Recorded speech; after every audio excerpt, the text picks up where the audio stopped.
Hello and welcome to Wait, It Gets Better, the improvisational storytelling podcast, where every week a group of friends bring you stories just because we love writing them. I'm, of course, Levi. And I'm Seth. And we are here to tell you a story.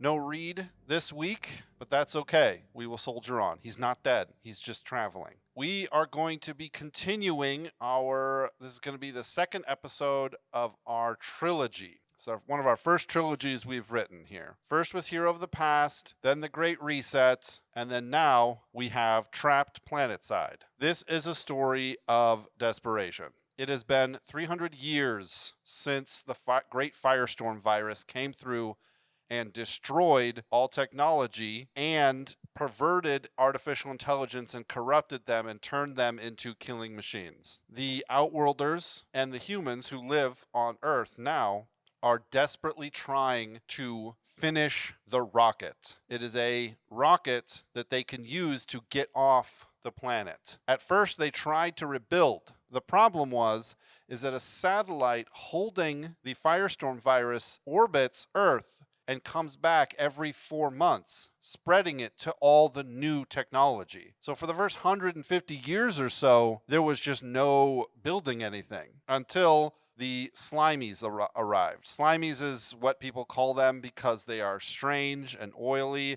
They're a type of Outworlder, but they are human, but they've changed a lot. If you've listened to the other stories, you know that all the Outworlders, which in some ways appear to be kind of alien, are in fact were humans that traveled to other planets and other environments and changed and then have come back. They're able to kind of navigate inside of this firestorm hellstorm, right? So the firestorm will come, but the slimy ships are hardened against sort of radiation and the signals that the firestorm sends out to corrupt technology. They won't transport people off planet though with their ships. Well, they would, but no one wants to travel with them because of how just no one can trust them.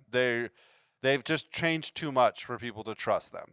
Anyways, people are obsessed with building this rocket. The governing bodies of the world, or of this, at least this region, are kind of split on it though. One half wants to put a payload onto the rocket and destroy the satellite, and the other half wants to put people on the rocket and board the satellite and destroy and turn off and delete and stop this kind of 4-month reset that is constantly happening because of this satellite orbit and the Firestorm virus. Last week, it was Reed and I had economic system, and he had the the sequel. So he came up with the idea of the amount of years and the fact that people were building back, and the economic system was that people forage for the material that the Slimies have, and manufacture on the planet in order to tithe to the rocket and to protect themselves kind of against the influence of the machine. And there are like religions cropping up, and people consider it kind of good luck charms. There's a lot of fanatical and fantastic elements to it. But does that seem like a pretty decent explanation, Seth? I think so. I think it gives a good place to start this one off with. I think just a few thoughts, being I missed that one, and just with your explanation and kind of the recap, I was thinking not that this is, directly like building either on my story element or anything, but just kind of a thought. Because in the other one, as we explained, the Outworlders were humans that went, across the galaxy, and they come back, and they've then had, generations under, different environments. And I was just thinking too with that, if they've now, let's say, I hate to say evolved, but, because they are still human, but physiologically have adapted to these other places, they wouldn't just completely readapt to, I guess you say, typical humanity. Absolutely. They'd come back a little bit, but imagine like if you went somewhere that, the gravity was different and I was going to say the neurons were different, but that's, I think, something else. But the everything's different. And so then it goes from what we would look at people, and then they become, like, let's say, elongated or hairless, and they come back, and they'll readapt kind of into something else, taking taking or keeping a little bit of their previous shape or physiology, but kind of readapting almost for a second time now. And maybe after only 300 years, it's not like completely set. It's still kind of adjusting to there. But I don't know. That was just kind of a thought that, these Outworlders that are back. I was thinking of the Slimies then, like not that they had to come from somewhere else, but they could have just been something, let's say that, I don't know, I'm thinking like maybe they became more spongent and now living here in a higher moisture environment, have adapted to absorbing that in, but have, let's say, the lack of retaining that. So they're always just kind of sweating it out, but they're, something like that. So that would be like the idea of that is, something that they would have adapted over years in some other environment is now readapting, but holding parts of the other thing. The other thoughts as far as world building kind of thing to add into it, aside from that was just kind of a side thought on, the Slimies and, where the Outworlders are now. Right. Is that perhaps, with that, one of the problems with technology, because where they were before, everything, had the automation, the AI stuff was so kind of engrossed in everything, right? It's like the idea of, if someone can do math really well, and then they start using a calculator, they're going to start losing the ability to like run the numbers in their head, right? Because you always just typed it out. Right. It gave you the answer. Well, yeah, your brain basically says, oh, this is information I can trim because I don't need to retain it anymore. Yeah. So like the information they have is how to reset up higher technology, right? But the only problem with that is because it's attached to that every time the firestorm thing comes back, or it's susceptible to then the corrupted AI stuff that's out and about. And so perhaps what the Slimies have done is reworked up, I don't know if they were like analog. Yeah, that would make sense. So they have all like independent systems that are like rudimentary, right? Like messages with like flashing lights from like Morse code kind of stuff, real basic switchboard. Printers. It's not, wireless. It's all, Yeah, so that's kind of my thought. So maybe that's why they can't really, let's say, get out, is because what they're functioning on like works to operate planet side, but doesn't quite make the jump to be able to sustain getting off planet. Maybe. I kind of like the idea that they basically come and go as they please, and it's the fact that people just don't trust them, right? Maybe they were some of the first of the explorers to leave, and therefore they went the farthest, and they changed the most. That's kind of my thought. I'm okay if they're semi-restricted, but I like this idea that they just kind of they're these weird people who can kind of come and go as they please, and so they kind of have this position of power, but they are strange and they aren't really understood well. That was my thought when I was making it. But all right, yeah, I wasn't there when I like the idea of the whole analog systems, because their technology was the oldest when they left, so their development was completely separate, which is why they weren't as affected they aren't as affected when the firestorm comes, because they use less of the common programming systems. So it makes sense. I like that though. What story element do you have for this week? I had hero sidekick. All right, so hero's sidekick, you're just going to give us the hero's sidekick. So just the guy who hangs out with the hero. I have villain, which is just mostly chief antagonist. The villain can be a person who is trying to do something evil, or it can be a thought process, like a overwhelming opinion of the people, or it can be just a really bad storm, like the firestorm virus. That could be considered the villain. But let's hear your hero sidekick, Seth, unless you want to hear the villain first. No, I'll bring in the hero sidekick. I think his name is Cal. And if we go back to trying to tie some of this into a couple of the previous stories a little bit, bring back a couple aspects, that were kind of in the background that didn't get brought up a lot, but kind of bring into where they might be now. So it's going to tie in a little bit of I don't know how much of the pantheon from the original story, because it was very kind of ambiguously vague. Yeah, absolutely. But it kind of played into then, I think, what do you have? It did play into the fighting style a little bit, and then he didn't have pantheon then the next time. What did he have? No, he had magic system. Magic system, which kind of played into that a little bit, as you kind of saw that changing or kind of adapting inside of that realm, but kind of never got touched on. So I think what I'm going to try to bring some of that in, at least a little bit, in kind of where some of that's going. So in kind of the first one, you have where society was kind of just like a, I don't know if it's like a might makes right, but just kind of I get what I can produce, and there's nothing higher than what I can accomplish and kind of hold mastery over. Very scientific, very right. Just kind of maybe not atheistic. Are you talking about in the original one? In the original one, right? Okay. Okay. And so then what you had, I think that got brought up with the fighting style was kind of this this group of people that had kind of maybe a touch of something else, as they were able to obviously tap into something unseen to, I don't know if animate, I don't know, you've seen like the Kung Fu movies, right? Where they're like... Yeah, I've seen Crouching Tiger, Hidden Dragon. Yeah, some of that stuff, but more or less like tapping into some other power that's giving them like the augment to function. Or yeah, I don't know what the word would be, because it was a while ago and I just remember it being kind of Kung Fu-y, but almost a little bit, Crouching Tiger, Hidden Dragon kind of stuff.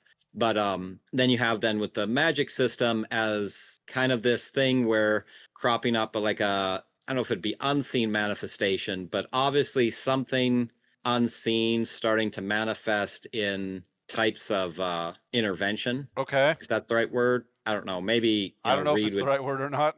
I don't know. Like I'm trying to bring part of this back in. So anyway, so then in the second one as well, we had the one of the wise old men who was kind of the hermit, right? Yeah. And then they had they were kind of like monastic, way off in the boonies, almost like this kind of underground, but kind of not attached to the other stuff going on, with like a special order of protecting or holding different kind of secrets or whatever it was, right? Making a tie-in that's, and I think we might have already made the tie-in that some of those fighting style people developed into what that kind of hermit group would have been, right? Okay. So now what you have is, as that's developed in part of what it is it's retains somewhat of that fighting style, mixed with their, I don't know if it's like hidden secrets or whatever it is, but kind of like a monastic monk, maybe kind of like warrior monk kind of things. And, very detached from, any of the main going ons of things, but definitely tapping into some kind of, ancient power, ancient thing that's, functioning on the unseen, right? Yeah. And with the development of, the Firestorm virus, and something that came up in the last one where you had kind of the idea of the AI taking almost a sentientness, right? Which I think plays into the Firestorm virus a little bit, and I'd say it's probably one of those things that's debated whether it was corrupted already or if it was corrupted by the means of the Firestorm virus as its main thing. But something that's going on in the background is, I know when you were explaining this to me the other day, where they have like the rocket and you have kind of like the central area and everything's kind of tithing in and everybody's kind of centrally focused kind of in on that. Right. With their backs turned towards those beneath them and the rest of the world. Yeah. And so every 4 months, there's all kinds of havoc being wreaked. Yeah, that's correct. That's right. Wreaked on pretty much the outer things, the inner things. They've got more defenses. They've got, more stuff going on there, but kind of a neglect of everything that hasn't, gotten into the inner circle of importance. And part of the idea then is that I know in the last one you had the AI was shown to start, let's say, manifesting past consciousness. Right. And so what part of this group does is, travel around and fight that. But there's not a lot of them. So it's not like, they're all over the place so they can handle all of it. But one of their main thing would be fighting these reanimations of this AI that might not, that either inhabits, hosts that have implants and kind of takes over their thing and kind of reanimates a different consciousness. Or like in some of these factories or whatever, if you have, I'm thinking of like is it like the T-111 or T-1000 or whatever it was, like Terminator? Yeah. Where they actually have the robots and then they clothe them in skin.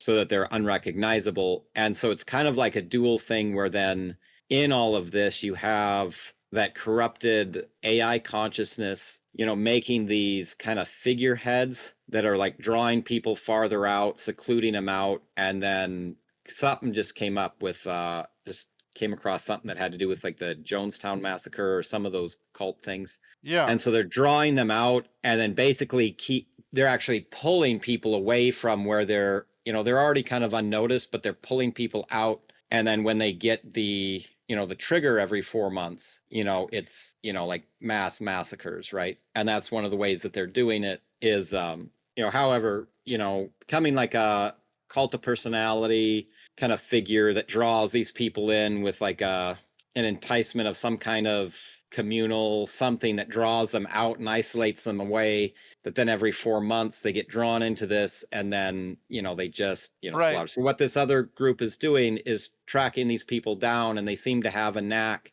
to detect and deactivate these things. Yeah, offer them freedom, but freedom from this control, but also sometimes to force freedom onto them, which can be difficult sometimes, I'd still say kind of just shutting them down, like removing it, expelling it, more like an exorcism kind of thing. Oh, I meant offering freedom to the humans that were lured out of the. Sure. Like if they find that, then they can free them. I was thinking like freeing the AI, like where would that go? Except into the no. Whatever. Okay, the AI can die. I meant like people fall under this. They get attracted to this cult of personality, and it's like amazing. They go out and they live on this beautiful ranch. And, he has the power to not let them be hit. And so they survive for like a year and a half and and it's like, oh, this is so amazing. And then this kind of monk guy shows up and none of the like cult tricks work on him. Right. And he kind of room by room goes through and basically systematically destroys all of the machines machinations that have been using to kind of prop this up, and then offers people freedom. And sometimes people don't want it because they want to continue to live in this delusion, and so he has to you have to fight sometimes. Something that just came to my mind, because it's like I was thinking like kung fu monk kind of thing a little bit, but then my mind was almost like Wild West a little bit too, with like a showdown. So they like shut this down, and then that the thing that's kind of integrated this thing kind of like calls them out to like show his force of power, and then they kind of have it duel it out. I forget what this show was called, but so I can't give it a plug as far as what it was called. I might try to look it up later and bring it up in the recap review episode, the review episode. Yeah. But like there was a fight scene. It opened up with this fight scene, and I think it was like a show that was based on like a video game, and it was like had something to do with like portals a little bit, but I'll have to look it up. But like the opening fight scene was like there was like a time wizard, right? And so it's like gears and clocks. But then he's like, forget who he's fighting. I think he's fighting some kind of like a dragon or something, like a dragon monk. Or I don't. It was something, but it was like I remember it being like a really cool fight. Where then it was like he was kind of like manipulating time and freezing and turning back and like speeding up and all this stuff. But then like the other guy had to like force through that and then also like fight inside of that, and like I don't know, it was pretty cool. And that just kind of popped into my mind as like how the showdown would work, so that the guy could get, because I'm almost thinking like some kind of like electromagnetic pulse or whatever. There'd probably be a scientific term for it, but tying back to the fighting style, tying back to, they seem to kind of, I hate to say channel a power energy that's kind of unknown or unseen, that's kind of directly affecting or, combating this, other thing. Anyways, so that is So the Cal is, who is Cal then in this Cal whole thing? is one of these hermit kind of monk people of this order. So that was like a long thing, and I hope that people listening, were hopefully able to follow along. I tried to keep myself from going down too many rabbit holes, but yeah. So that's kind of trying to tie in a little bit of the old fighting style with kind of this up and coming, magic system with kind of this other thing, and the hermits, the fighting style, kind of bringing it into that's where they're at now. Yeah, I like that. So because I had this thought that it was like the humanity is at this like it's like the last city, and I like this idea that there is a group of that the machine is not just totally and completely malice. I mean, it's not just totally and completely what's the word? It's not like a zombie. They don't like create zombies. There is an intelligence to it that is real, and and I like that idea because that makes it so that the villain is not just the only villain. So the villain is when humanity was first going out to the stars, there were sort of two competing companies, right? And the first competing company was the Umbrella Corporation. No. Oh. The first competing company and the second competing company became the Slimies, and the Slimies were what one of them became, and the second one became the second most powerful Outworlders that exist, right? They're the ones with the biggest federation. They're the ones with the largest. I'll say it's the ones who had the dogs that Reed talked about, the big Outworlder dog, right? Okay, yeah. So they're huge and large, and they were sort of at constant competition. And that constant competition turned into, once they started to set up empires over the thousands of years that they lived out in the stars, there were like numerous galaxy-wide wars, right? So there's deep-seated animosity between the two, which is what's strange, because the villain is one of these Outworlders. His name is Kane, and he is on the government council. We never really decided a type of government. I always figured it would be some kind of parliament / group of, there's one of each race represented, and they, make decisions in kind of a elder / council kind of way. But there's two things that have happened. One is that the last missive that he got from his homeworld was that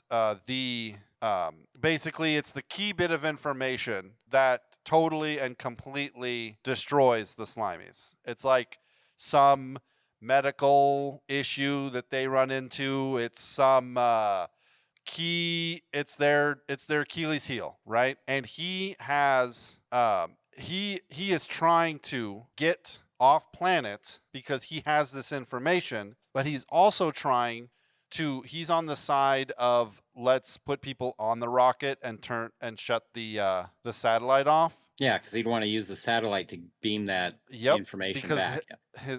To beam it back. But also he wants a copy of the Firestorm, because with the copy of the Firestorm virus augmented by this AI that is incredibly intelligent, and like nothing can stop it. No network that isn't hardened can stop it. And with his information about the Slimies, maybe it's their code base. It's the way through their system to where basically he's like, we can conquer the known universe. That's what we can do. And so he is driving people. He is the figurehead behind forget those who cannot keep up, like when I said that their face is towards the rocket. Yep. That is what he tells people to do. When you are hopeless, when you are feeling depressed, when things seem bad, turn and face the rocket. Put your trust into the rocket, right? And this is what he's been able to accomplish, and this is his plan, right? He doesn't want a payload on it. He doesn't want a bomb on the rocket and blow up the satellite. He wants to get onto it so that he can send to his home world the key information for getting into their systems and a sanitized or copy or version, a quarantined version of this virus so that they can use it as a weapon, because he's seen just how devastating it is to every single race of Outworlders. And you get that on a satellite on any one of their planets, and then they're just constantly decimated every, whatever you type it in for. Right, exactly. Let them waste their energy and, materials trying to rebuild only for it to be, Right. And his thought is that we can write it so that it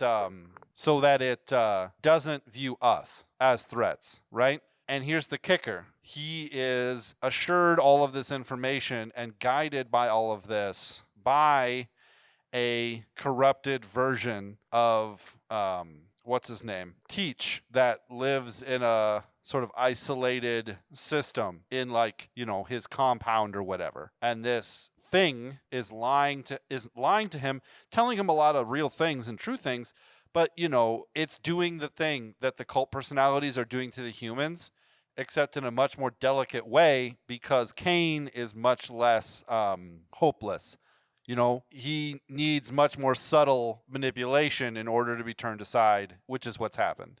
And especially since he has this thing has the face of what everyone considers the hero of the ages, He's been around. I love it. He's been around long enough to become the very thing, or how does that go where... Oh, you either die the hero or live long enough to see yourself become the villain? Yeah. Yeah, but this isn't him. I would say even the one that we saw in the last story wasn't actually him. You can't actually recreate a actual consciousness.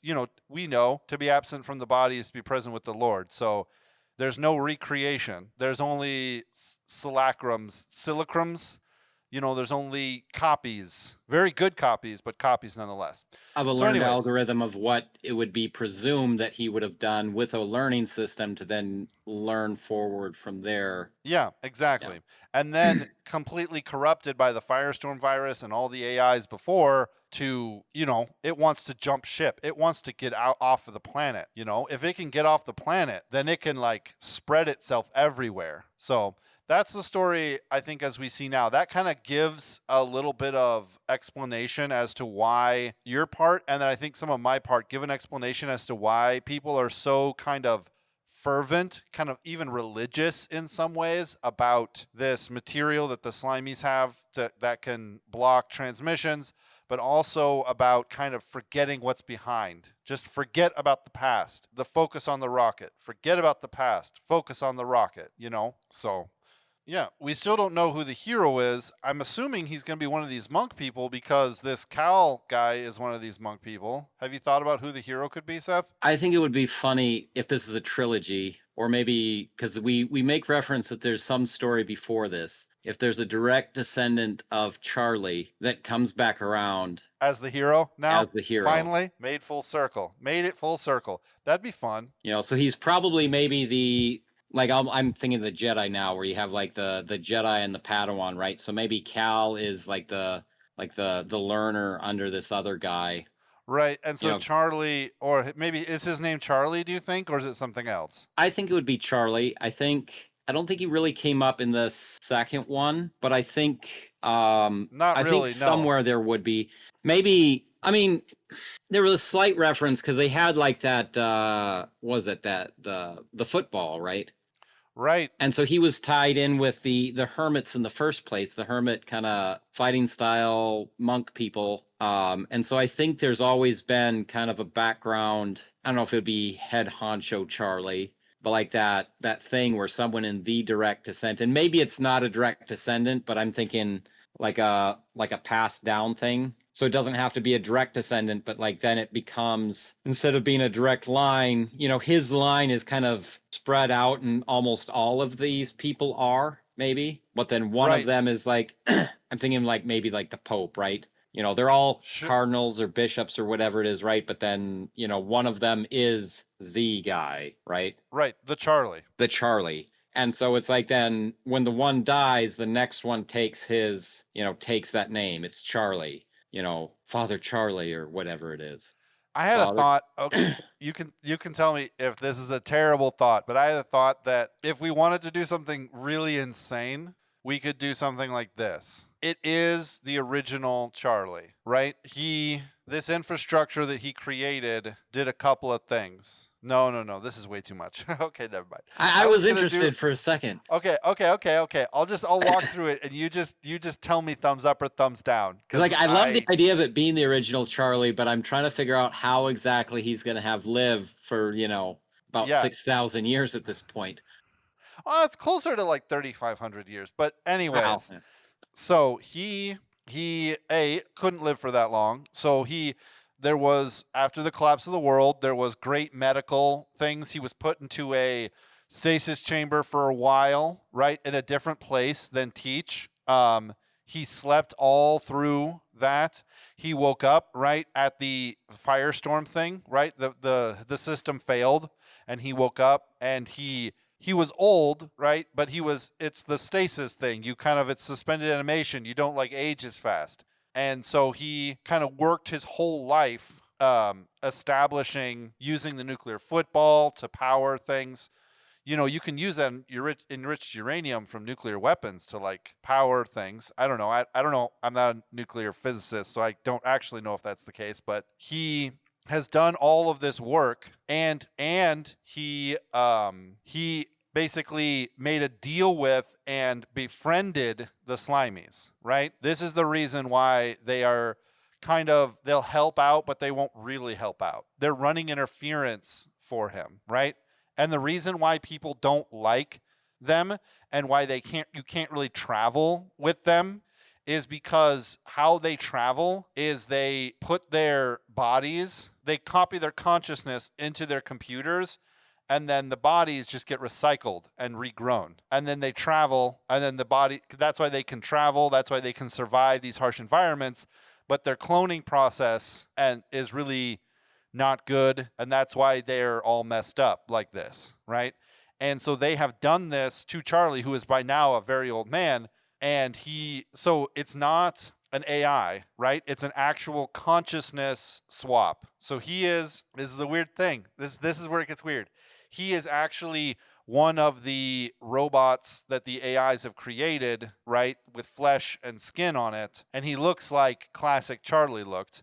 And it is his mind because the computer in the system can hold the consciousness, but, you know, he's a robot. Okay, so not an AI, not a recreation of his consciousness, but an actual copy, right? So it's his soul never left Earth is the idea. Does that make sense? Kind of. I don't know. That's not what I believe in reality, but you know. So here's a different idea, and I'm going to pull part of an idea, and you're familiar with this, right? The Ender's Game, which then goes to like the Speaker of the Dead. Yeah. Because that's what like the other one, the last one, made me think of, where it recreates the consciousness kind of thing of what happens with, I think it's Jane, and not to be a spoiler if anyone's, you know, not seen it, but kind of pulls Ender's consciousness and the two kind of diametric sides of it and kind of recreates, you know, his brother and sister to a point, which is actually really freaky if you think about that in like a real thing. But what I want to bring into that, because I love the idea of Charlie being the same guy, but the one thing where then like everybody went and they were traveling around at the like relative speed of light. But what would happen is that they would be traveling for a couple weeks as they would see it, right? But really like 30 years has gone by, right? So of course, like back in the other thing, you know, Charlie has got, you know, he has connections, he's in the, you know, government, he's got, right, and he's been squirreling this stuff away, which is why was able to get Teach, but maybe he just didn't have one, and maybe it's something he grabbed on his way out the door. It was like maybe it was like something where they were trying to get where you could like walk through walls or like whatever to like relativize the molecules. Okay. I'm half making this up as I go, but basically that idea where he has lived this long and he ages a little bit, but like 1,000 years, somehow it's like it's some device that he's wearing that's like making all his molecules like move at a relative to light speed, right? Okay. Does that make sense? Although it's keeping him here. Kind of. I think for a fiction story, it's totally fine. That sounds great. I like that better than Terminator Charlie, I think. Yeah, because my idea was like, I like it, but my idea with the Terminator Charlie is then somehow any robotic kind of thing, unless it's completely analog, get corrupted. It's susceptible to the corruption of it. Whereas, whatever this other thing is, not an implant, but maybe it's like a suit that he wears, or I don't know, maybe something that thing. Oh, maybe it's a thing like it's kind of like this. It's like a chamber that you sit in. It's like the next stage of stasis, where it doesn't like use chemicals to like slow your metabolic state. It actually like vibrates and moves you at this speed so that you are in. So to you, no time has passed, but to the world, X number of years or X number of hundreds of years have passed. And that is where he is. And maybe he has to like continue to go back to it. It's like he's connected to it now for some reason. I don't know. My brain was thinking like, well, if that was the case, then why wouldn't he always have been the head of the order of Charlie's? Why was he Which just I think if now... that's the case, then he would be. Okay. Like, so I know it's retconning it a little bit, but in the other one where we said that it was like his great grandson or whatever that was given this thing, I'd say it would be, if he has a device like that, if we're running with this wild idea that it is the same Charlie, right? Perhaps it was something that is... Charlie was always Charlie. All right. So I don't know. That's kind of a wild idea. I think that's great. We've been singing the praise of Charlie for like 2 books now. I think it's time for Charlie to take the spotlight. Great. Oh, I like it. So we've got a couple different motivations here. We have the firestorm, and then the weird, perverse nature that the AI corruption is sort of pulling people away to harvest them, to use them. And then we have Cain and his efforts. And then we have our hero up on the mountain. How is the hero going to be called to action, do you think? I'm trying to think. Do we want like a help me Obi-Wan Kenobi for you're my only hope kind of situation? Someone in the city stumbles across some pipeline for information. My brain just said he sees a pigeon. He sees a pigeon with a scroll wrapped around his leg, right? And he is he's a scrapper. He goes out into the killing fields, right? And harvests technology and equipment and brings it back. But he sees this pigeon land onto a building, and he's like curious about why this bird has a thing wrapped around, and then he kind of goes in and it kind of intrudes into this conspiracy, but how, that's how my brain's going. But how do you think the hero should be activated? Because if he's so up maybe, so if they have this order and they're kind of sent out like in maybe groups or whatever, perhaps they've kind of unraveled the larger thing. It's not just like these weird cult things popping up. Perhaps they've come across the deep some bit of information, and perhaps they send things back and forth with pigeons, because if you can't use technology, you have to do something that can't get corrupted. Right. I mean, it might be eaten, but and so maybe that's where Cal comes from. He's a scrapper, whatever. He's kind of, on the outskirts, young kid, for pulling an Obi-Wan Kenobi thing. Finds this pigeon with this information, for this guy in this monastery. He definitely kills and eats the pigeon. Right. But then it has that thing. And so then he's like, oh, well, maybe I should go, bring this to this guy. Right. And he does. And it's like, and maybe there's like some like extra code. And I think it would be kind of weird or like fitting for the people that kind of have like with like the magic system and the Pantheon stuff and whatnot.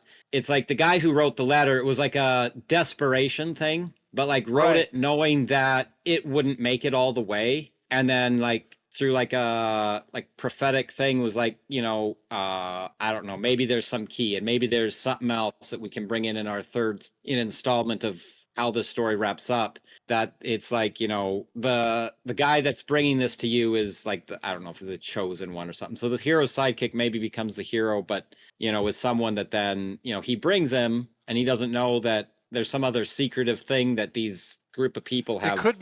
It could be something like he gets hired. I like the idea of eating the pigeon, and I'm trying to find a way to make it work, that he would get hired, or maybe maybe the note says it's code, but it says, if found, return to X place for reward, right? And he goes there with the note, and then he proceeds to kind of get hired to go. Oh, okay. Oh, that's interesting. So what if it's like the note is written in a specific way, that if you are conditioned, like, if you've been conditioned to work for or to serve the rocket, then you'll read it a certain way. And if you've been conditioned to serve or to be part of these cult things, you'll read it a certain way. And so it's a way to weed out and get people to find people who aren't totally lost, basically. Am I onto something, or no? Yeah, I think so. Because one of the things with code would be, and I don't know if it touches in this book. I think you have my book, The Secret Vice. Yeah. Different essays and stuff by Tolkien. So like, if you understand like how code works, like, I'm not the best as far as like what all these are, but like, how like poetry goes, where it's like da da da da da da da da. Yeah, right? No, exactly. And so you can have syllables, and so you can have what seems to be like a child's nursery rhyme, right? But if you understand like the meter that it's supposed to be cadenced in, right? And let's say, I'm pretty sure everyone would recognize we have a northern accent, don't you know? Oh yeah, sure. Yeah, sure, you betcha. Right? Different accents and different things are going to have their own natural, I think it's pentameter or rhythmic way of reading it. Cadence and timbre, and absolutely, yes. And so these people that start getting kind of delusioned in by these con AI things, right? And the people who are hyper focused, it's like, kind of like reading the Bible too, right? You can read it and it's like, oh, it clearly means this, right?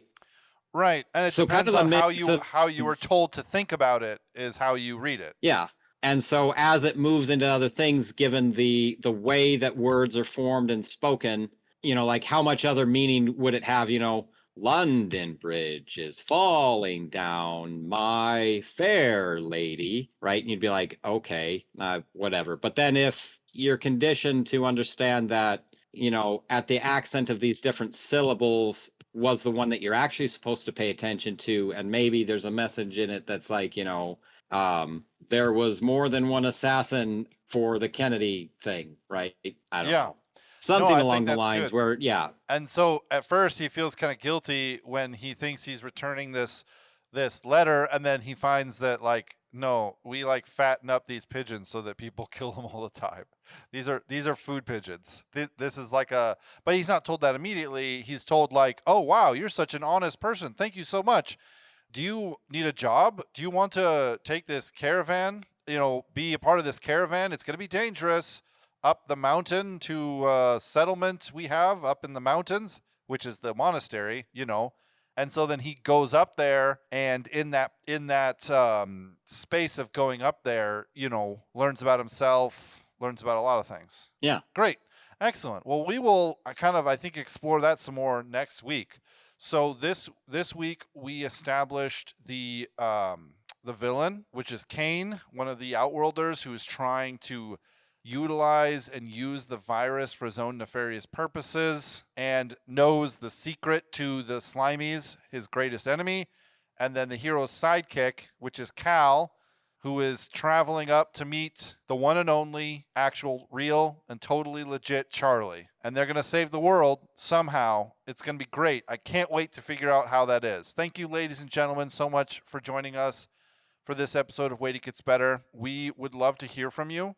If you have any ideas or thoughts about how the story went, we'd love to hear what you think. Our email address is waititgetsbettercast@gmail.com, or you can message us on Twitter at @getsbettercast. We are going to pull next week story elements, I think, right now. We do that live on air now. We change in a bunch of stuff about the story. If anyone wants to write this story, that would be awesome. I would love to hear this story. I think, Seth, I might have AI write a version of this story for me, which would be, it's kind of but ironic. Then they're going to turn, in this one, they're going to turn that to be the good guys. Well, we'll see. That's how we know if AI has turned bad. Seth, can you pick a number 1 through 9 for me? 7. 7. 1, 2, 3, 4, 5, 6, 7. Ah, yeah, I have wild card. Wild card. Pick a number 1 through 8 for yourself, Seth. 3. 1, 2, 3. Unique vehicle. And then I guess we will. Will you pick a number 1 through 7 for Reed? 7 again. What was that? 7 again? Just 7 again. 1, 2, 3, 4, 5. Aw, yeah. Reed's got happy ending. And the joy of this ending, all the other ones have been sad endings. Yeah, I know. We finally have a happy ending. Maybe that'll be the end of the trilogy. Anyways, thank you, everyone. We will see you guys next week. Have a great week. Listen to all of our episodes. Message us on Twitter. Tell your friends, tell your enemies that just to wait, because it gets better.